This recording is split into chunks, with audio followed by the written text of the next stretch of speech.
선택공리에 대해서 설명할 겁니다. 저는 이 등식을 가리켜서 선택공리라고 해요. 물론 수학에서 말하는 선택공리는 다른 뜻으로 사용한 용어입니다. 그런데 저는 그 용어를 차용해 가지고 선택공리라고 그래요. 비유적인 표현으로 원래 센트럴 도그마는 기독교 용어인데 분자생물학에서 센트럴 도그마라는 용어를 차용해서 쓰죠. 그것처럼 원래 선택공리는 이 등식이 아닌데 저는 이 등식을 선택공리라는 액션 오브 초이스라는 용어를 사용해서 합니다. 원래 이 등식의 순서는 제가 2024년 12월에 촬영한 내정자 스킬보다 앞선 내용이에요. 그래서 순서상으로는 선택공리가 먼저 나오고 내정자 스킬이 뒤에 나오는데 제가 어찌어찌 하다 보니 내정자 스킬을 먼저 촬영을 하고 이제서야 한 8개월 지난 이제서야 선택공리를 나중에 촬영을 합니다. 자, 선택공리는 일단 뭐 팩토리얼 이용해서 증명하는 건 뭐 그렇게 어렵지 않습니다. NCK는 팩토리얼로 나타내면 이렇게 되잖아요. NCK는 N 팩토리얼, N-K 팩토리얼, K 팩토리얼 이렇게 쓰는 게 NCK죠. 그럼 NC N-K는 N 팩토리얼, 이거 두 개 뺀 거 팩토리얼이죠. 이거 두 개 빼면 K 팩토리얼. 이 뒤에 있는 거 팩토리얼이죠. 뒤에 있는 거 팩토리얼. 그러니까 따지고 보면 위식이랑 아래식이랑 똑같아요. 그래서 뭐 구체적인 예를 들면 7C2랑 7C5랑 똑같습니다. 뭐 8C3이랑 8C5랑 똑같고요. 뭐 10C4랑 10C6이랑 똑같아요. 그리고 보통 계산해보면 요걸 계산하는 게 조금 복잡해요. 이 뒤에 있는 값이 크면 계산하는 게 복잡하기 때문에 7C5를 계산할 때 7C2로 바꿔서 계산하는 게 더 편하기 때문에 제가 요렇게 하라고 책 같은 데서 나와요. 7C5는 7C2로 바꿔서 해라. 8C5는 8C3으로 바꿔서 해라. 10C6은 10C4로 바꿔서 해라. 요런 용도로 사용하는 게 이 등식입니다. 그리고 이 등식의 이제 직관적인 의미를 설명해보면 이런 거예요. 이 등식의 직관적인 의미를 설명해보면 자, 4개 중에 3개를 뽑는 경우의 수를 구하라. 학생들한테 이 4개 중에 3개를 뽑는 경우의 수 구하라고 그러면 학생들이 뭐 엄청 당황해요. 이게 중학생들한테 이런 거 물어보면 4개 중에 3개를 뽑는 경우의 수 구하라고 그러면 어떻게 할지를 몰라 해. 그래서 제가 그러죠. 야, 4개 중에 3개를 뽑는다는 말은 하나를 포기한다는 얘기잖아. 그치? 그러니까 D를 포기해. A, B, C를 선택해. C를 포기해. A, B, D를 선택해. B를 포기해. A, C, D를 선택해. A를 포기해. B, C, D를 선택해. 이렇게 4개 중에 3개를 뽑는다는 말은 4개 중에 하나를 포기해서 하나를 선택해서 버린다는 말하고 똑같다. 이 얘기를 제가 해주는 거예요. 자, 4개 중에 3개를 선택해서 내가 가진다는 얘기는 4개 중에 하나를 선택해서 내가 버린다는 얘기랑 똑같다. 이 각각 3개를 선택해서 내가 가지는 그 각각의 상황이랑 한 가지를 선택해서 포기하는 그 각각의 상황이 똑같다. 선택과 동시에 포기가 이루어진다. 제가 이런 얘기를 해요. 선택과 동시에 포기가 이루어진다. 뭐 예를 들어서 내가 영화를 보려고 해. 영화를 보려고 하는데 뭐라고 해야 돼? 뭐 A라는 영화가 있고 B라는 영화가 있는데 내가 A라는 영화를 이번에 보기로 했어. 그러면 B라는 영화는 포기한 거잖아요. 물론 이렇게 말하면 뭐 다음에 보면 되죠 하고 따질 수 있을 텐데 지금 현재 내가 영화 2개를 동시에 볼 수 없어요. 지금 현재 내가 영화 2개를 동시에 볼 수 없으니까 A라는 영화를 보기로 선택했다면 B라는 영화는 볼 수가 없는 거죠. 이런 식으로 내가 무언가를 선택했다는 말은 다른 무언가를 포기했다는 말입니다. 그래서 제가 이걸 계속 선택공리라는 용어를 쓰는 거예요. 자, 뭐 비유적인 표현으로 장원영도 나를 좋아하고 나랑 결혼하자고 그러고 카리나도 나를 좋아하고 나랑 결혼하자고 그래. 그러면 내가 어떻게 해야 돼? 내가 이렇게 행동할 수 없잖아요. 장원영이랑 1년 살아보고 카리나랑 1년 살아보고 누가 저 좋은지 확인해 본 다음에 내가 누구랑 결혼하겠어. 이게 불가능하잖아요. 내가 장원영이랑 결혼하기로 선택했다는 말은 내가 카리나를 포기했다는 얘기예요. 거꾸로 내가 카리나랑 결혼하기를 선택했다는 말은 장원영을 포기했다는 말이에요. 그러니까 내가 무언가를 선택했다는 말은 다른 무언가를 포기했다는 뜻입니다. 선택과 포기는 동시에 이루어져요. 예를 들어서 제가 학교 시험을 잘 봐서 제가 서울대하고 카이스트 두 학교에 동시에 합격했다고 쳐요. 그러면 이게 불가능하잖아요. 나 서울대를 다니면서 동시에 카이스트 다닐래? 이게 불가능하잖아요. 나 서울대 한 1년 다녀보고 카이스트 1년 다녀보고 그 중에 어떤 학교가 더 좋을지 선택할 거야. 이런 게 불가능하죠. 내가 서울대를 진학하기로, 서울대에 가기로 선택했다는 말은 내가 카이스트를 포기했다는 말이고, 내가 카이스트를 선택했다는 말은 서울대를 포기했다는 말이에요. 물론 서울대 4년 다니고 서울대 졸업한 다음에 카이스트를 다니는 방법도 있어요. 카이스트 4년 다니고 다시 서울대 시험 봐가지고 서울대 진학하는 방법이 있어요. 근데 이런 거 말고 지금 내가 동시에 서울대와 카이스트를 동시에 다닐 수가 없어요. 동시에 다닐 수가 없습니다. 예를 들어서 내가 차를 살 때도 마찬가지죠. 내가 차를 살 때도 내가 뭐 아반떼를 살 것이냐, 그랜저를 살 것이냐, 뭐 벤츠를 살 것이냐 이런 걸 고민하는 과정에서 돈이 엄청 많으면 이 세 차를 동시에 살 수 있어요. 그래서 돌려가면서 탈 수 있어요. 근데 대부분의 사람들은 그 정도로 돈이 많지 않죠. 그러니까 내가 아반떼를 샀다고 아반떼를 살 거야 라고 결정한 곳은, 아반떼를 선택한 곳은 그랜저와 벤츠는 포기했다라는 뜻입니다. 내가 벤츠를 살 거야 라고 결정한 거는 아반떼와 그랜저는 내가 포기한 거예요. 우리 일상생활에서는 항상 선택과 포기가 동시에 이루어집니다. 근데 정말 많은 사람들은 두 개를 동시에 선택하려고 그래. 불가능해요. 우리 속담에도 그런 말 있잖아요. 두 마리 토끼 다 쫓다가 결국 두 마리 다 놓친다고. 이 두 마리를 동시에 쫓을 수가 없어. 이 두 마리 토끼 중에 어느 한 마리를 선택해서 그 한 마리 토끼를 쫓아야 돼요. 다른 한 마리 토끼는 포기해야 돼. 근데 사람들이 이 두 마리 토끼를 동시에 놓칠 수가 없으니까 두 마리 토끼를 동시에 찾다가 이상하게 인생이 꼬여버리는 그런 일들이 발생을 합니다. 자, 우리 중고등학교 학창시절, 대학교도 마찬가지고, 누구는 그렇게 얘기하죠. 나 학창시절 재밌게 보낼 거야. 학창시절 즐겁게 보낼 거야.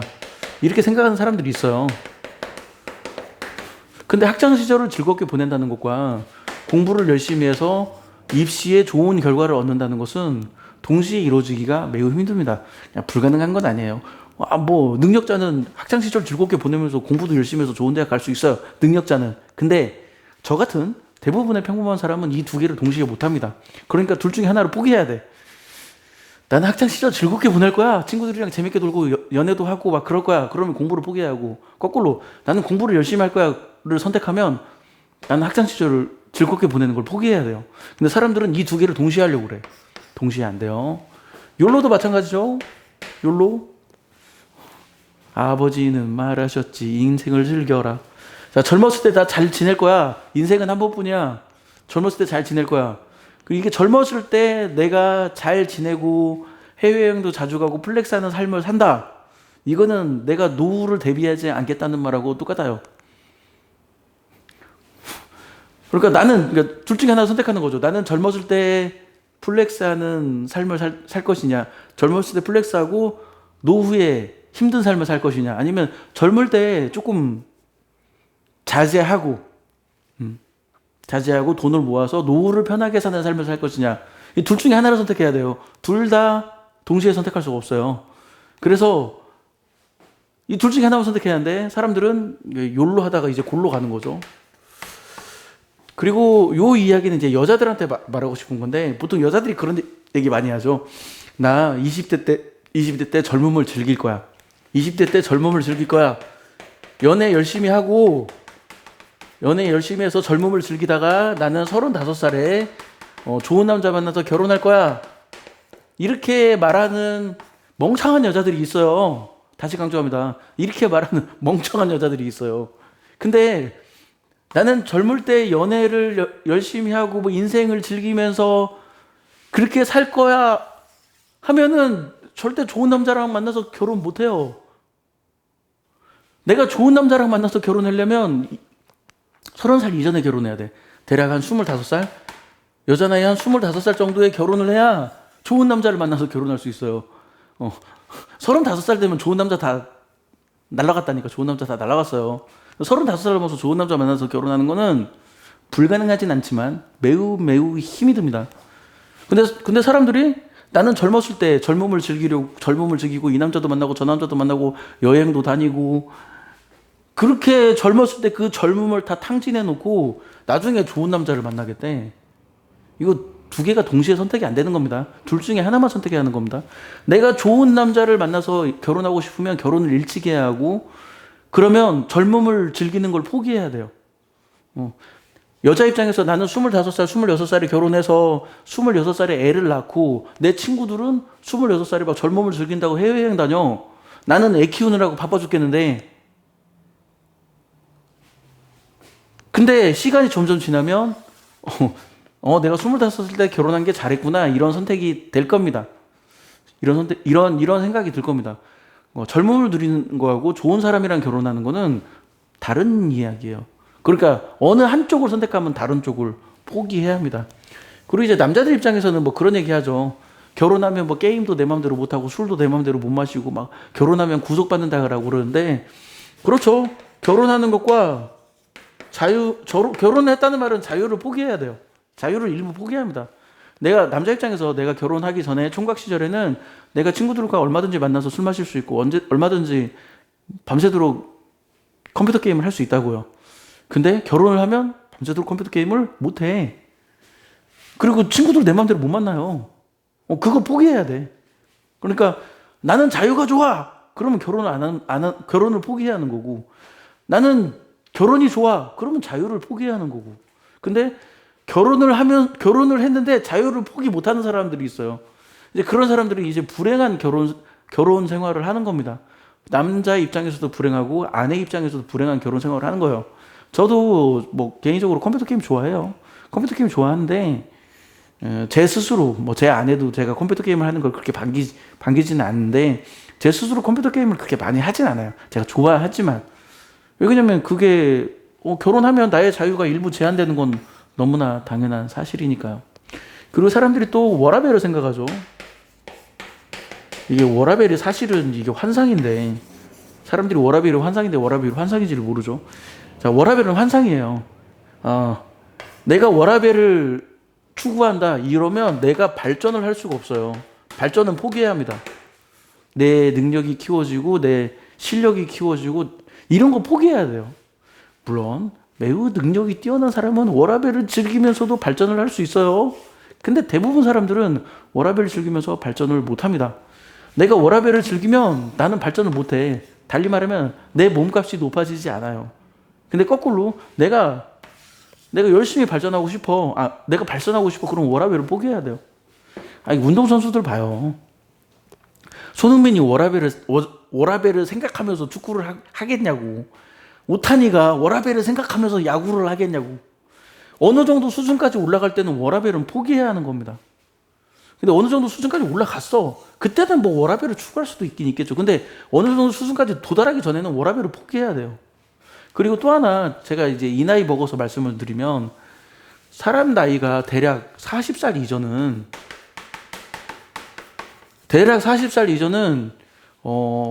그러니까 내 몸을 갈아서 일을 해도 괜찮은 나이예요. 밤새도록 일하고 막 이렇게 해도 될 나이야. 40살 이전은. 근데 40살 넘어가면 이게 안 됩니다. 그러니까 저도 40살 이전에는 방학 때 10-10을 했어요. 오전 10시부터 밤 10시까지 방학 특강 한다고 10-10 열심히 했어요. 근데 이제 40살이 넘어가니까 체력이 딸려서 이제 못하겠더라고. 체력이 딸려서. 비유적인 표현으로 20대 때 밤새도록 술 마신 사람들 30살 되면 어때요? 밤새도록 술 마실 수 있나요? 40살 되면 밤새도록 술 마실 수 있어요? 어렵잖아요. 체력이 딸려서. 그러니까 40살 이전에는 내가 막 몸을 갈아 넣을 수 있어. 그러면서 내 스스로의 실력을 키우고 내가 발전을 할 수 있어요. 40살 이전에는. 근데 40살 넘어가잖아. 그러면 내 몸을 갈아 넣을 수가 없어요. 체력이 딸려서 못해. 그러니까 어떻게 하냐면 반드시 20대, 30대, 40대를 생각해보면 40살 이전에 나의 능력, 나의 실력을 키워놔야 돼요. 나의 실력을 키워놔야 이때 내가 체력이 딸려서 대충 해도 뭔가 내가 수입이 딸리지 않아요. 근데 이게 20대 때 이제 워라밸 따진다고 어쩌고저쩌고 해가지고 내 실력을 키워놓지 않잖아요. 그럼 이제 40대부터는 이제 내 몸을 갈아 넣어야 돼. 그러니까 워라밸과 내 실력을 키우는 것을 동시에 할 수가 없어요. 동시에. 안 됩니다. 근데 사람들은 이걸 동시에 하려고 그러지. 불가능해요. 자, 제가 지금 선택공리를 얘기해 줬는데 원래 선택공리는 수학에서 다른 용도로 사용하는 용어예요. 근데 저는 이수식을 저는 선택공리라고 말을 합니다. 이 수식이 의미하는 바가 내가 무언가를 선택했다는 말은 그와 동시에 다른 무언가를 포기했다는 말이에요. 선택과 포기는 동시에 이루어집니다. 내가 무언가 한쪽을 선택했다는 말은 다른 무언가를 포기했다는 뜻이에요. 근데 사람들은 이쪽도 선택하고 싶고 저쪽도 선택하고 싶은 거야. 둘 다 가지고 싶은 거야. 그러면 인생이 굉장히 꼬입니다. 둘 다 가지려면 인생이 굉장히 꼬여요. 그래서 내가 무언가를 선택하려면 다른 거는 과감히 포기해야 돼요. 이런 삶을 살아야 내 삶이 조금이라도 좋아져. 근데 이것도 아니고 저것도 아닌 어중간한 삶을 살면 내 삶이 좋아지지 않아요. 비유적인 표현으로 RPG 게임을 해본 사람들은 알 겁니다. RPG 게임 할 때 캐릭터 스킬 어떻게 올리나요? 캐릭터 스탯 어떻게 올리나요? 골고루 높이지 않아요. 절대로. 골고루 높이면 스탯을 골고루 높이고 스킬을 골고루 높이면 아무것도 할 수 없는 잉여 캐릭이 되고 창고 캐릭이 됩니다. 내가 그 캐릭터 가지고 무언가를 하려면 내 목표에 맞춰서 나는 힘캐로 할 거야. 그럼 힘을 쭉 찍고 나는 민첩캐로 할 거야. 그럼 민첩을 쭉 찍고 나는 지능캐로 할 거야. 그럼 지능을 쭉 찍고 이런 식으로 선택과 집중을 해야 하는데 무언가를 선택했다는 말은 다른 걸 포기했다는 뜻이니까요. 근데 사람들은 보통 이렇게 생활하지 않고 젊었을 때 정말 이렇게 에너지가 넘치고 이게 열정이 있을 때 그쪽을 선택하지 못하고 어중간한 난 두 마리 토끼를 동시에 쫓을 거야 이렇게 어중간한 삶을 살다가 30살, 40살 돼서 삶이 꼬이는 경우들이 많습니다. 그러니까 무언가를 선택했다는 말은 다른 무언가를 포기했다는 걸 반드시 명심하시고 선택과 포기는 동시에 이루어진다는 거 절대 잊지 마시길 바랍니다. 자, 지금까지 발길했어요. 마칠게요.